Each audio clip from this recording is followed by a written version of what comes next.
கட்சி சேரா ஆசை கூட போன்ற ஆல்பம் பாடல்கள் மூலமா நம்ம எல்லாரையும் தன்னுடைய மியூசிக்ல கட்டி போட்டவர் தான் சாய் அபயங்கர்.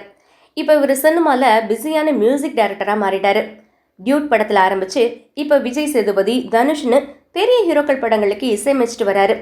ஏன் அட்லி தயாரிக்கிற ராகா படத்துக்கும் இவர் தான் மியூசிக். இப்படி ஒரு பிஸியான நேரத்துல சாய் அபயங்கர் கொடுத்த ஒரு பேட்டி இப்போ தளபதி ரசிகர்கள் மத்தியில செம வைரலா பரவிட்டு இருக்கு. அந்த பேட்டியில் அவர் என்ன சொல்லியிருக்காருன்னா, நான் வெறும் விஜய் ரசிகன் மட்டும் இல்லைங்க, அவருடைய பெரிய வெறியன்னு சொல்லியிருக்காரு. தளபதி விஜய்க்காக மாசான ஹிட் பாடல்களை கொடுக்கணும்னு அவருக்கு ரொம்ப நாளாக ஆசையாம். முக்கியமாக விஜய் நடித்த சச்சின் படம் மாதிரி ஒரு கியூட்டான லவ் சப்ஜெக்ட்டுக்கு மியூசிக் பண்ணணுன்றது அவருடைய பெரிய கனவாக இருந்திருக்குது. ஆனால் இப்போ விஜய் சார் அரசியலுக்கு போயிட்டதுனாலையும் சினிமாலேருந்து விலகிறதா சொன்னதுனாலையும் சாய் அபயங்கருடைய அந்த பெரிய ஆசை நிறைவேறாமே போயிடுச்சு. தளபதிக்கு மியூசிக் பண்ண முடியலையேன்னு அந்த பேட்டியில ரொம்ப வருத்தப்பட்டு பேசியிருக்காரு. நம்ம தளபதிக்கு சாய் அபயங்கர் மியூசிக் போட்டிருந்தா எப்படி இருந்திருக்கும்? உங்களோட கருத்தை கமெண்ட்ல சொல்லுங்க.